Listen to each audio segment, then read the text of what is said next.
jaa ngeen jëf ci ànd beeg kóolute bi mbokk yeeg xarit yu ñuy seetaan ci Leral TV ci seen biir émission Leral Actu dal leen jàmm tey ci mardi 21 septembre 2021 ñuy dalal ci biir plateau Leral Actu monsieur Abdou Lahad Fall nekk acteur de développement nekk également responsable politique APR foofee ca diwaanu Diourbel ñu nar a waxtaan ak moom ci la nga xam ne moom moo di njiital réew mi Macky Sall doon assisté ci la nga xam ne moo di assemblée générale des Nations Unies ñu beral ko ab la nga xam ne moo di tertu foofee ñi nga xam ne sénégalais yi ñëwoon nañ teew ki nga xam ne moo di le président de la république Macky Sall nekk également njiital Benno Bokk Yaakaar APR leneen ci wàllum xibaar bokk na ci lu ñu nar a waxtaanee mooy emploi des jeunes 350 milliards yi nga xam ne le président de la république Macky Sall dugal na ko ci loolee nag gannaaw ba ñu defee ab conseil présidentiel de l'emploi et de l'insertion des jeunes moom mi nga xam ne moo bawoo foofee ca diwaanu Diourbel ka nga xam ne moo di ministre bi yor wàllum emploi wàllum formation professionnelle wàllum insertion également di monsieur Dame Diop bawoo itam foofee ca diwaanu Diourbel moom ab jàngat bi muy defandi par rapport à l'impact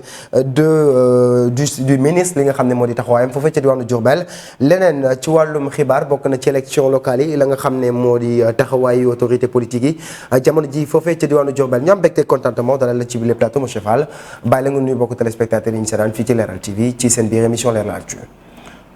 monsieur Sarr maa ngi lay nuyu. di nuyu waa Leral Actu. di nuyu mépp képp koo xam ne it yaa ngi seetaan plateforme Leral yi. ak foo mën a féete rek. di te loolu laa war a njëkkee mooy ziare Serigne Mountakha Bachir. xalif général kulu murit nuyu ko ziare ko ci li nga xam ne moom lañ jublu. muy màggal Touba gi. di màggal Serigne Touba gi. tey di ziare bépp murit boo xam ne it yaa ngi dem Touba di la ñaanal dem ak jàmm ñëw ak jàmm mu màggal lépp ci jàmm. maa ngi nuyu nag képp koo xam ne yaa ngi ñuy suivre ak koo xam ne it yaa ngi koy suivre ci réseaux sociaux yi. moo xam ci télé plateforme bu mën a doon rek maa ngi leen nuyu yéen ñëpp. mu nekk lu am solo ñu ne itam di ñaanal ñëpp dem jàmm ñëwaat jàmm ci li nga xam ne moo di grand magal de Touba Leral itam du ko uute incha allahu rabbi magal 2021 ñu koy dalal ci les plateaux comme ni ñu leen ko waxee woon ca njëlbéen monsieur Abdou Lahad Fall acteur de développement membre de l'Alliance pour la République Benno Bokk Yaakaar foofee ca diwaanu Diourbel nga nekk ndawal président de la République naka nga gisee tertu bi nga xam ne amaloon nañ ko foofee ca assemblée générale des Nations Unies sénégalais yi ñëw tey ji tertu le président de la République au-delà même de l'assemblée générale bi nga xam ne moom la teew tey ji mu nekk mbiri politique boo xam ne da ca lalu. waaw monsieur Sarr li ñuy wax mooy dañuy sant yàlla bu leneen amoon. day ñaaw ndax mënuñu wax assemblée générale Nations Unies. adduna bi yëpp président yëpp di fa teew président Sénégal teew fa ñu yuuxoo ko wala ñu sànnee ko xeer. kon donc loolu day ñaaw président Macky Sall donte président Macky Sall mérité wut loolu te président bu mën a doon rek ci réew rek defe naa waroo mérité loolu ci saw askan rawatina président Macky Sall démb ñu def ko accueil bu macha allah boo xam ne wax dëgg neex yàlla rafet na képp kuy doomi sénégalais rek war nga cee mën a kontaan képp kuy doomu sénégalais ndax Macky Sall nekkalu fa APR nekkalu fa Macky Sall nekkalu fa njabootam Sénégal la fa demal chaise ba muy toog chaise du Sénégal. mais ñaari casquette la fa demee itam casquette président de la République du Sénégal mais itam casquette politique parce que itam am na benn politique loo xam ne amaana prox ndolo la. non politique bu amee it ndax président Macky Sall mënuñoo dindi ci moom politique ndax politique moo tax mu nekk président de la République kon donc politique mënuñu ko dindi ci président Macky Sall mais fi mu dem demoo fa ci turu APR demoo fa ci turu Benno Bokk Yaakaar Sénégal la demal.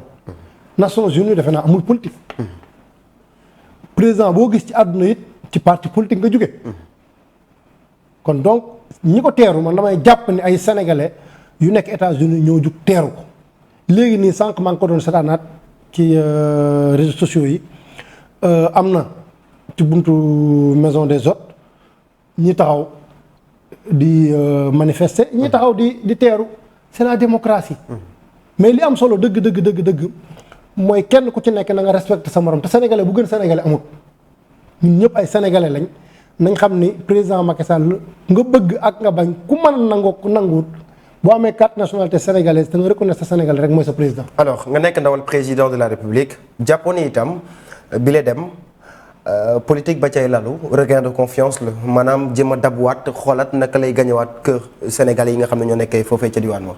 non comment naka lay gañewaat président Macky Sall gagné na confiance ba pare. yaa ngi koy wax ci sa biir kàddu ne am na ñu doon manifester naam am na ñu doon accueillir. c'est ça la démocratie loolu yàlla mi ñu sàkk sax problème mooy am na ñu nanguwut. yàlla nee na yonent bi moo gën ci ñëpp am na ñu nanguwut. loolu mooy àdduna. d'accord mais it li am solo dëgg mooy majorité bi nga xam ne problème mooy ñoo ànd ak moom. tey problème mooy bu nekkoon waa ña fa nekk di ànd ak Macky Sall ñooy minorité ce serait catastrophique dañ ko fay yuuxoo dañ koy sànni xeer dañ koy def nangam ak sàngam daaw gis nañ ko président dem na ay nit ñëw ba ci bunt bi yuuxoo ko amul problème ren préparé na ko dem na Sénégalais yi génn manifester léegi nag ñi génn manifester ñoo ëpp ñi yuuxoo te loolu mooy démocratie nañ nangu ni la majorité des Sénégalais sont avec Macky Sall. ba nii ba ni ngay wax ak man nii la majorité est avec Macky Sall. La majorité des Sénégalais sont avec Macky Sall. d'accord. fii ci réew mi ak ci bitim réew. réseaux sociaux nag du réew mi. réseaux sociaux du réew mi su ma la déggee dafa mel ni dafa am comportement yenn autorités sénégalaises yooyu fustigé wala ñoo xam ne dañoo jàpp ne itam pour gagner élection dañoo war a sukkandiku ci réseaux sociaux yi su ma la déggee ci sa biir kàddu. waaw yow problème bi mooy tey exemple ku mel ni ki nekk États-Unis di saaga nit ñi Ousmane Tounkara. boo ko déggee chaque jour muy wax depuis 5 ans 6 ans muy saaga Sénégal bu ne Sénégal bu mënti doon rek mu ngi lay saaga te moom problème mooy États-Unis la dem lang fa. mënul sax ñëw Sénégal. mais est-ce que bëgg na ñëw. non mënul ñëw dafa lang c'est parce que mënul ko moo tax problème mooy muy saaga indil gars yi problème gars yi bu ñu ko indilee problème ñu leen jàppee ko comme un réfugié fi mu toll nii foofu la toll.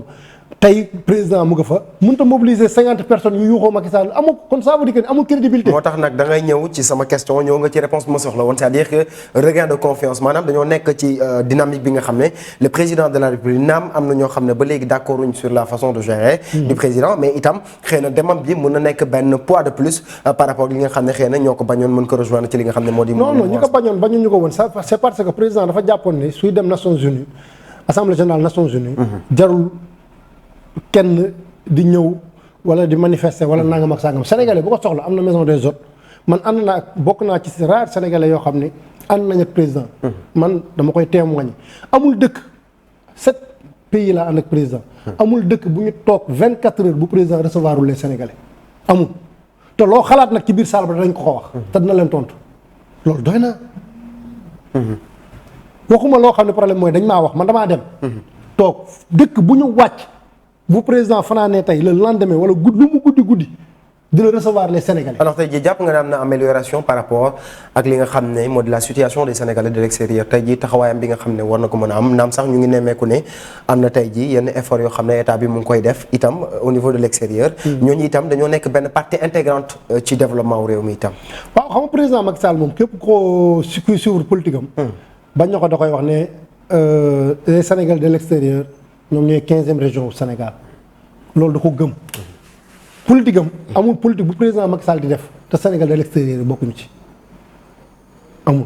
d'accord léegi nag politique bi dox na wala doxul des na wala desul loolu yeneen la mais au moins am na volonté Sénégal de l'extérieur yi li nga xam ne moom la leen war a defal mu leen koy defal. d'accord mu nekk monsieur Abdou Lakhat Fall acteur de développement responsable politique APR foofee ca diwaanu Diourbel ñu waxtaan ak moom ci la nga xam ne moom moo ñeel actualité ci njëlbeen lañ doon waxtaanee bokk na ci la nga xam ne moo di assemblée générale des Nations Unies le président de la République teewoon fa loolu itam mu nekk mbir mu am solo ñu faram fàcce ko ngir njëriñal Sénégalais yëpp bokk na ci lu ñu nar a waxtaanee la nga xam ne moom moo soxal emploi des jeunes jamono ji boo def ab jàngat par rapport li nga xam ne mooy bi ñu tegee conseil présidentiel de l'insertion et de l'emploi des jeunes le président de la République présidé ko déglu 14 régions du Sénégal ndaw ñi nga xam ne ñoo jóge un peu partout ñëw teewal li nga xam ne moo di seen gox tey jii nga jóge ca diwaanu Diourbel par rapport ak li nga xam ne moo di investissement côté agriculture côté yeneen i secteur d'activité yi tey jii jàngat bi ngay defandi par rapport ak li nga xam ne moo di évolution naam fekkee am na. waaw damay wax. li ma gëm laay wax ci loolu keroog bi président wootee grand fële Sicap ñu ñëw ñu wax ñu gëwuma ni loolu mooy projet politique buy mën a génne Sénégal ci crise emploi ci crise emploi lañ nekk bu sérieux du noonu taf yëngal dajeek ndaw ñi wax ak ndaw ñi ñu dem c'est parce que it ndaw yàlla du ko bindee muy dund muy koo xam ne problème mooy chaque jour ci espoir lay dund. ndaw en général du dem ci réalité. la jeunesse c'est l'espoir. waaw mais dafa war a toll foo xam ne fi mu toll dañoo war a dem ci réalité lu leer réalité bi mooy actuellement ñun Sénégal lan lañ am. suuf lañ am ak ndox ak géej ak ressources humaines. muy métier ñun Sénégal loolu lañ am fii ak suñu doolee defuñu ko foofu si emploi des jeunes duñ jugee ci lii. da nga nekk di wax lu am solo c'est-à-dire que dañoo war a jëm ci réalité par rapport à quoi ñu poser ay actes yoo xam ne tey jii mooy mën a permettre ndaw ñi ëllëg ñu mën a assurer l'avenir du Sénégal. waaw avenir du Sénégal li tax may wax nii. c'est parce que actuellement Sénégal defe naa ANSD rapport yi mujjee génnee. Population Sénégal jóge na ci 14 di dem ci 16. prévision yi d'ici 2035 Sénégal dañuy dem ci ça veut dire que ni 20 millions d'habitants. ok ça veut dire que dañuy nekk un état bu mag. bu fort. état bu fort am nañ pétrole am nañ lépp. mais bu ñu amul bu ñu suñu économie. bu ñu ko mënta maîtriser. problème bi mooy li ñuy dund rek la ñuy dundaat. mooy taf yëngal. alors ñu nekk di valser entre li nga xam ne mooy teg ay stratégie jëmal initiative. mais ba léegi xëy na li nga xam ne moo di phase de réalisation dañ koy faral di manquer phase de bond en avant dañ koy faral di chuter est-ce que jàppoon itam war nañ mën a tegali peut-être d'autres stratégies comme ni nga ko waxee sànq indi ay rapports indi également ay firnde yu wane ne tey jii li ngay wax certifié na maanaam ñu teg des stratégies xool des gens yi nga xam ne ils sont dotés d'une capacité intellectuelle boo xam ne tey jii. bu ñu proposer benn solution Sénégal dinañ ci mën a jël njëriñ d'une manière ou d'une autre. waaw. problème bi daal man li nga xam ne moom laay wax monsieur Sarr. d'accord capacité intellectuelle ou pas. réalité Sénégal réalité. problème man pour man développement bu ñu koy def dañuy xool lan lañ am. ñun Sénégal pétrole bi dañ koy dégg gaz bi dañ koy dégg te coow la te Sénégal bu ñu bàyyi woon nag suñu pétrole suñu gaz mënuñu ko jëriñoo mënuñu amal njëriñ pétrole gaz bu nekkee ci suuf. mais ñu am ko te duñu amal njëriñ. non dama ne buñ ñu ko bàyyee. ñun Sénégal mënuñu ko exploiter. effectivement mënuñu amal njëriñ. amuñu ressources humaines yi nga xam ne ñoom ñoo ko war a def amuñu matériel bi am nañ matière première bi mais amuñu matériel bi ko war a def il faut que ñu jéggaani ko mais lan lañ am lu gën a wér mooy suuf lañ am ak ndox bu doy suuf ak ndox bay la problème mooy chaque jour dañuy dund li ñuy dund ci suuf si lay jóge Sénégal dañuy importer ba importer cure-dent Sénégal bale yi ñuy sëgg sax dañ koy importer kon donc ça veut dire que ni li président di def vision bi président dafa jékki-jékki am vision bi jékki-jékki bàyyi vision bi. mooy programme bi mu tegoon mooy Prodac. programme bu ko gën Pape Malick Ndour. waaw du Pape Malick Ndour mais programme bi laa wax Prodac waaw Prodac. ok excusez-moi. programme bi ci boppam. d'accord programme bu ko gën a mën a génnee ndaw ñi. ci problème bi amul. tey man li ma gisoon mooy ça veut dire que ni Prodac formation professionnelle lañ ko waroon a insérer. Prodac donte agriculture lay def mais Prodac warul nekk instrument boo xam ne day produire instrument buy former la bu former ba pare ñu créer beneen genre soit direction wala soit loo xam ne day mel ni Prodac benn pàcc boo xam ne pàcc bu mel ni Prodac boo xam ne problème mooy ñooñu dañu produire mais ñooñu dañ koy def loo de telle sorte que comme mission bi Prodac am lay am mooy dañ koy def dans les régions dans les villages dans les villes. en tout cas je pense que c'est très important li mu nekk di wax nii c'est très important parce que war nañ mën a jógee ci phase illusion war nañ mën a jógee ci phase rêve parce que li mu wax nii c'est très important mooy que tey Sénégal li ñu am nañ ko réunir ba pare xool naka lañ koy exploiter maintenant li nga xam ne am nañ ko te jëfandikoo bi amaguñu ressources humaines bi nga xam ne tey jii mën nañu faciliter li nga xam ne moo di non seulement la production mais également la vente tey jii nañu xool li nga xam ne amani nañ ko ba pare peut-être ñu exploiter ko bu ñu paree xëy na loolu mën nañu jariñ d'une manière financière alors mu nekk lu am solo tey jii ban proposition ngay lan ngay proposer comme solution pour emploi des jeunes mën a nekk quelque chose boo xam ne vieux souvenir lay doon. man li may proposer mooy exemple ministre de l'emploi formation professionnelle artisanat insertion man li may proposer mooy ministre de l'emploi problème bi mooy day def loo xam ni problème pour man warul woon nekk rôle am day jaawaloo ci foofu warul ministre de l'emploi état moo war a ñu wutal nit ñi emploi état moo war a teg mécanisme boo xam ne nit ñi bu ñu wutee emploi am ko. tey ay opérateurs économiques yu am doole. tey exemple li ma la doon wax ci affaire agriculture bi ñu am ay fermes agricoles yu mag yu am doole ça veut dire que day am chaîne de valeur. pisciculture tey exemple zone bi ma dëkk Diourbel amul jën oto yi jën yi ay Mbour Saint-Louis foofu la oto yi jógee ñëw ñaata temps lay def ci yoon bi pour ñu lekk ko xamuñu ko. te mën nañoo am jën suñu dëkk fi ñu dëkk. pisciculture yu am bu am doole. mais loolu il faut de l'innovation. non innovation c'est ça innovation boobu te innovation boobu compliqué wul. état bi il faut que mu génnee loxoom ci wutal nit emploi à part fonction publique état warul jël kenn à part fonction publique léegi nag mécanisme yi état di teg jàppale ay opérateurs économiques yu am doole ñu créer ferme agricole yooyu te exemple boo jugee fii dem dans l'Anambé. da nga fay fekk ay ferme agricole yu mag yoo xam dañu bay ceeb mais dañu am ay problème mu lan poudre bi lan moo tax muy am problème c'est parce que état am na direction boo xam ne moom mooy yor affaire poudre bi mais poudre bi dañ koy jël di ko may ñoo xam ne duñu ay baykat or que am na loo xam ne gars yi bay nañ ko ba pare poudre bi bu fa demoon kenn du jinax yi duñ ko yàq picc yi duñ ko yàq poudre bi ñu jël ko jox ko ay nit ñu lekk ko bay ba yàqu. mais li ngay wax ni c'est un long processus wala benn processus bu yemamaay la boo xam ne tey ji buñ ci toppee amaana mën nañ faciliter le développement du Sénégal. non processus bu sérieux la bu normal boo xam ne problème bi mooy agriculture président man ma doon proposé mooy président ministre de l'agriculture ak ministre de la pêche. mu bañ a am moom président moom en tant que Macky Sall. mu jëlal ko en boppam ci 2 ans yu la des. di dem sur le terrain di contrôler di teg programme 2 ans laa la may 2 ans. Sénégal jugee ci problème yi mais fii ak mu ngi fal gars yi ñuy Caravato Cosimo naan ay ministre de l'emploi ay nangam ak sangam emploi bi du fi jugee duñ jugee ci chômage bu metti duñ jugee ci li xewoon mois de mars te chaque jour day répété wu. c'est parce que bi Sénégal nekkee Sénégal ba tey même politique lan moo tax génnuñu ci baaxul ñu ngi ci suñu 65 ans 65 ans nit bu amee 65 ans di répéter même chose muy faussé ça veut dire que ni baaxul. et la moo tax l'histoire se répète et pourtant comme ni ñu koy waxee on a des institutions fortes on a des hommes forts mais est-ce que nekkul itam ñoom dañoo jiital la nga xam ne moo di seen i intérêt bopp xëy na bàyyi la nga xam ne moo di intérêt population bi à côté parce que li ñuy faral di jëmmal comme kaddu itam nekkul loolooy nekk seen jëfin. am nañ waaw li nga wax dëgg la am nañ institut li ñuy wax parfois gëm nañ ko mais dafa am benn affaire boo xam ni je pense que moom moo leen sonal ñoom ñëpp. mooy changement dëgg sénégalais ñemewu ko sénégalais ñemewul soppeeku tuxu sax sénégalais ñemewu ko tuxu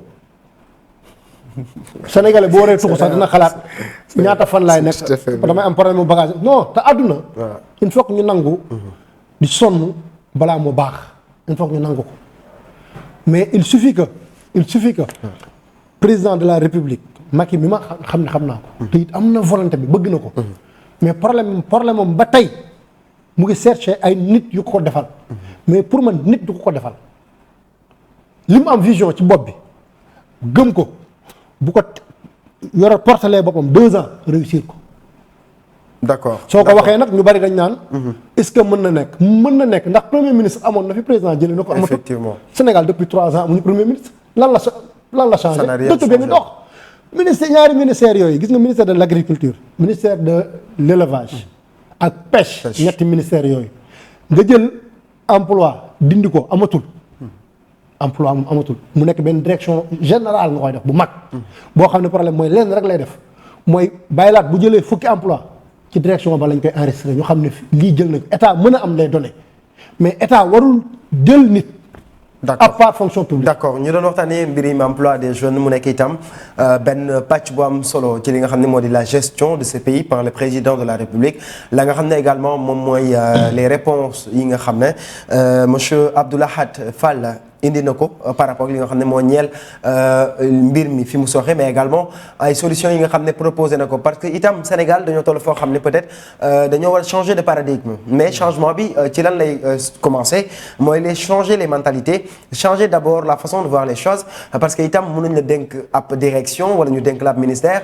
te xëy na ngay jiital sa intérêt bopp donc il va falloir que nga jiitale l'intérêt déjà l'intérêt collectif balaa ngaa jiital la nga xam ne moo di l'intérêt personnel mu nekk lu am solo loolu itam ñu doon waxtaanee ci impact emploi des jeunes foofee ci région bu Diourbel mais également dans toute l'étendue du territoire élection locale la ñuy waxtaanee monsieur Abdou Lahad Fall, acteur de développement membre de l'APR au niveau de l'APR wàccaay wi élection locale yi comment ça se passe.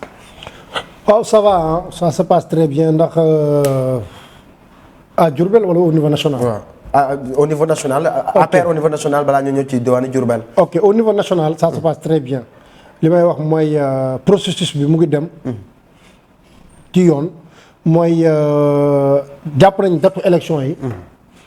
ubbi nañ liste révision liste électorale pendant 45 jours. nit ñi dem nañ bindu ji. am na ay manquements mais l'essentiel mooy 45 jours ubbi nañ liste yi nit ñi dem nañ bindu ji jeex na. et que les gens se sont inscrits massivement. ok tëj na léegi ñu ngi xaar dem nañ phase de contentieux léegi jeex na ça veut dire que processus boobu jeex na léegi ñu ngi xaar proposition liste yi. ak coalition yi ñu dem élection. d'accord léegi li nga xam ne moom laa la ci wax mooy en tant que membre de l'APR. li may wax mooy chaque jour Sénégal. 45 jours lañu ubbi liste yi ñuy bindu lan moo tax sénégalais yi toog ba dernière semaine ñu commencé dégg ay coow ci centre de vote yi. est-ce que nekkul itam kët na jonn wala itam mu am ay problème yoo xam ne day. dañu am une opposition boo xam une opposition événementielle lañ am. contextuelle. kase lañ am. ah ñoom ñu jëmal seen.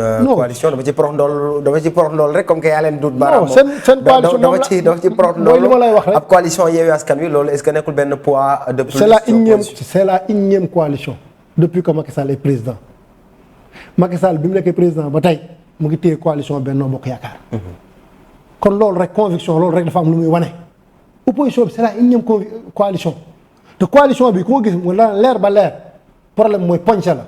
kii dafa indi meew kii indi mburu kii indi soow kii indi suukar am na sax ku indi woon lu ñuul seppi nañ ko yooyu yëpp xew na ci biir coalition bi kon ça veut dire que ni ñoom seen biir amante wuñu confiance wóolante wuñu. d'accord ça veut dire que ni problème mooy coow li dañuy wax askan wi mooy ñoom askan wi amul ci ñoom confiance wóoluwu leen ñaata yoon lañ demandé askan bi rejeté leen 2016 dem nañ fi référendum.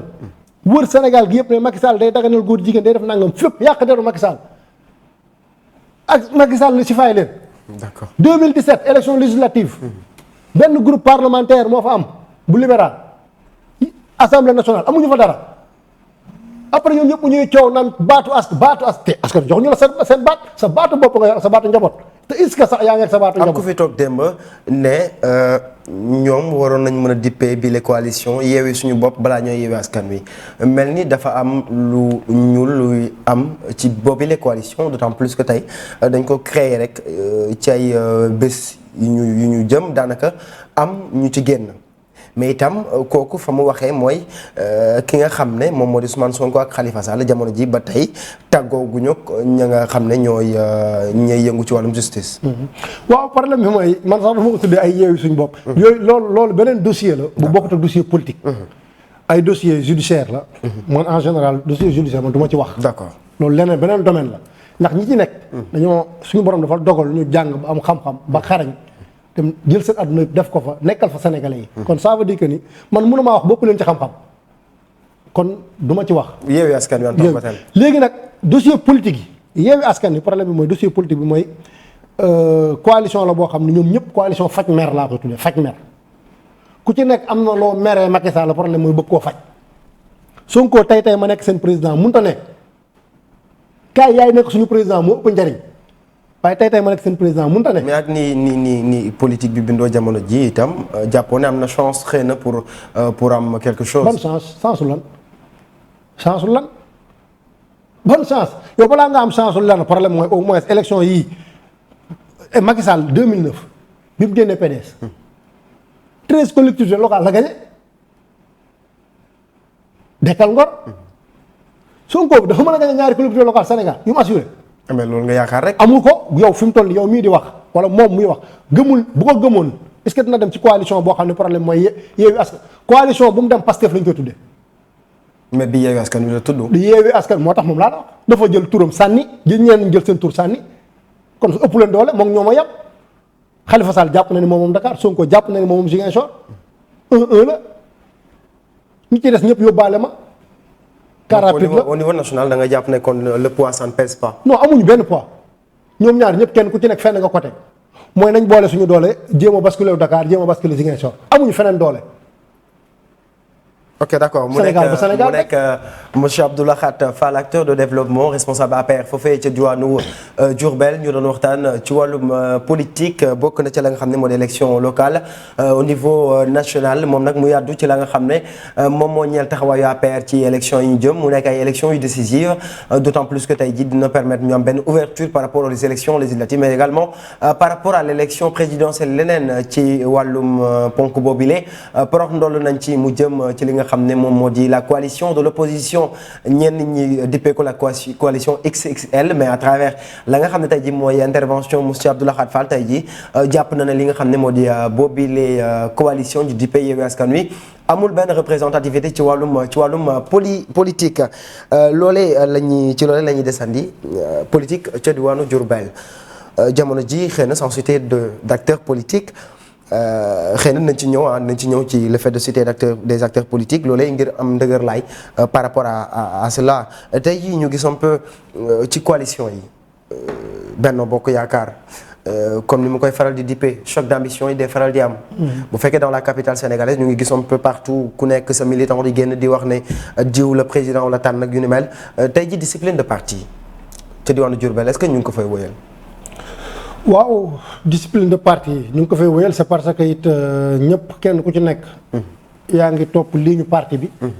mais it discipline de parti ça ne veut pas dire que ni. nit ku nekk da ngaa war a muuma ci politique muuma du ko def.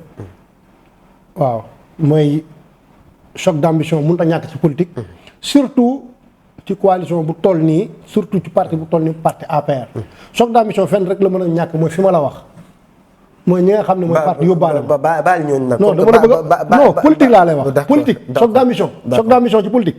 foofu rek la mooy ku ñëw rek jiital nañ gañe rek. loolu choc d'ambition foofu la mën a ñàkk. waaw d'accord léegi fu mel ni Bawol choc d'ambition mënu fa ñàkk c'est parce que it dafa bari ay leaders yu fa nekk. bari nañ bariwuñ mais it tey ji histoire li ñu jox actuellement mooy ñaar ba ñett leaders ñoo fa nekk.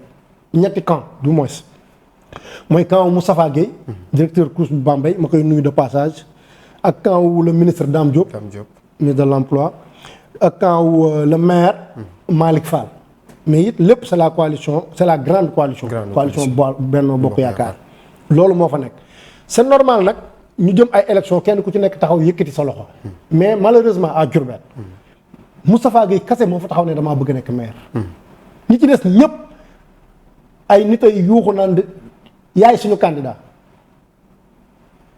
le maire actuel moom jarul muy wax. ndax c'est parce que problème bi mooy dafa bëgg a renouveler mandat kooku c'est normal. mais nit boo bëggee dara pour man war ngaa taxaw laaj ko mais comme que osé woo laaj pourquoi ñu war laa jox. est-ce que jàppul ne itam li mu nekk maire moo tax xëy na jamono jarul muy. non le maire waxuma la mais également ki nga xam ne mooy le ministre Dame Diop itam jàpp na ne peut-être moom xëy na loolu le fait que mu wax candidature am ou pas loolu c'est tout à fait évident. non waaw mais nag problème bi mooy boo bëggul dara doo ko da nga koy wax. d'accord li Youssou Ndour doon way rek xale bu jigéen boo ko bëggee boo ko waxul keneen da koy xiif. d'accord bu ko siifee da ngay perte. d'accord problème bi tamit mooy beneen bi mooy gëwuma ci politique ministre man gëwuma ko ci politique amul. même ministre benn poids la aussi. déedéet ministre poids la boo xam ne c'est la république ñun ñëpp a ko bokk yem opposition au pouvoir ñun ñëpp a ko bokk yem c'est parce que nombal tànk la bu ñu la tàkkal boo xam ne yow ñëpp nga war a servir mais politique gëwuma ci ministre. mais sentir ngeen le poids politique sentir ngeen le poids le fait que mu nekk ministre et dëkk itam ca diwaanu Diourbel apportam impactam est-ce que sentir ngeen ko. man Baylaat sentiruma ko ndax it dama lay jox ay preuves yu leer man Baylaat sentiruma poids au ministre ou pas dans la région de Diourbel déedéet. département de Diourbel pas la région li tax ma la koy wax mooy tëj nañ liste électorale yi man nekk naa Diourbel pendant 1 mois ci révision liste électorale yi tey jii tëj nañ ko Diourbel ñu ngi ci 6200 et quelques. aux environs. Moustapha Guèye a inscrit plus de 3800 presque environ 4000 personnes. soit la moitié de. li ngeen di am comme inscrit. les 70%. les 70% Moustapha Guèye moo ko les 30% kan moo ko moom. opposition pouvoir keneen ak keneen sant kon mënu ma ko sentir man te ay chiffres laa la jox yu leer beneen bi mooy tey fi mu toll nii actuellement boo demee Diourbel yow mënoo nekk ministre pendant 3 ans wala 4 ans bi nga nekkee ministre toog nañ 1 an wala 1 an et demi yoo xam ne à Diourbel dara yëngu fa ngay autoproclamé wu coordinateur Benno Bokk Yaakaar te mosoo organiser réunion Benno Bokk Yaakaar 2019 ba tey bërki démb gis naa un soi-disant chef de parti Fada. moo Diagne Fada yeesal. Diagne Fada yeesal yow lan mooy sa yoon ci Diourbel ba nga fay ñëw naan da ngay def assemblée générale ba yow da ngay autoproclamé wu da ngay wax tudd kenn naan ko yaay coordinateur départemental moom lu ci yoonam c'est parce que moom it mooy li may wax rek gis nga politique. mais est-ce que nekkul itam kenn ci yéen moo ko xajal xëy na ba mu ñëw. non kenn xajalu ko c'est parce que fa mu dëkk dañ ko faa xatal dafa am ay xale yu ndaw yu nekk département de Kébémer sonal ko fa tere ko dugg Kébémer muy wëri Sénégal di def semblant comme si que day def ay assemblée générale amu ko kooku muy wax mu autoproclamé ko comme coordonnateur départemental à Diourbel mooy Dame Diop. moom moomu ci boppam suñu coordonnateur départemental amul ci APR. alors tey jii enjeu perspective yi ca diwaanu ca département bu Diourbel yéen sphère politique bi tey jii bu ñu gisee coalition de l'opposition bi nga xam ne sànq yaa ngi koy sànni xeer yeneen i parti yi nga xam ne itam naam fësalaguñ itam seen i mbébét ak yu ni mel tey jii par rapport ak seen taxawaay ñeel wàllu wile parce que itam politique bi day changé day am évolution ci la nga xam ne moo di at yi di ñëw wala tey jii ci élection locale ñu jëm. waaw bu nekkee par rapport ak élection locale yi moom. Si le président réussit à mobiliser sa famille. Benno Bokk Yaakaar Diourbel y a pas match à Diourbel. d'accord merci beaucoup looloo nekkoon li ndar képp bi émission Leral Actu ñu doon ko dalal monsieur Abdou Lahad Fall acteur de développement responsable politique APR foofee ca diwaanu Diourbel ñu doon waxtaanee ci ay ponk yu bëri yu ñeel la nga xam ne moo di actualité fii ci biir réew bokk na ci la nga xam ne moom moo di emploi des jeunes le président de la République le fait que mu dem foofee ca assemblée générale des Nations Unies teew ko le fait que aussi les Sénégalais l'accueillent naam sax am na ñoo xam ne itam taxaw nañ itam. Voilà wane seen mécontentement mais loolu itam c'est dans le normal des choses leneen mooy élection locale ci étendue du territoire national mais également foofee ca diwaanu Diourbel moom monsieur Abdou Lahad Fall doon ci àddu ci biir émission Leral Actu du mardi 21 septembre 2021 ñamoon mbégte contentement dalal la bàyyi la nga tàggatoo ci biir émission. waaw maa ngi sant di remercier équipe bu Leral. di remercier seen njaatige Dame. li mu def mooy développement réew jeune da ngay am ambition monter structure yoo xam ne problème ay ndaw dañ fay xëy di liggéey. di ko ñaanal telem bi yàlla na nekk dem ba nekk première chaîne nationale Sénégal di leen ñaanal yéen it en tant que ay journaliste suñu borom may leen it ëllëg ngeen am seen télé bopp seen yëfi bopp. di sant yàlla di wax comme ni ma commencé woon rek di ñaanal murit yi ak sénégalais yi. yàlla nañ dem màggali jàmm. ñëw ci jàmm di remercier son excellence le président Macky Sall ci li nga xam ne moom la defal murit yi defal ko Serigne Touba muy hôpital Touba bi ñu ngi ko ci sant di ko gërëm te xam ni it am na ci ngërëmuk Serigne Touba te dina ci am payuk Serigne Touba. merci beaucoup monsieur Abdou Lahad Fall acteur de développement responsable politique APR. foofee ca diwaanu Diourbel ñu doon waxtaanee ci ay ponk yu bëree bëri tey ci mardi 21 septembre 2021 mbokk yeeg xarit yi nekkoon ci seen kanam écran ci seen kanamu téléphone du ñu seetaan ci bile émission Leral Actu amoon nañ mbégteeg contentement di leen jox dig daje suba incha allah ci beneen numéro Leral Actu ñu dalal fi yeneen invité waxtaanee yeneen actualité jaa ngeen jëf suba incha allah.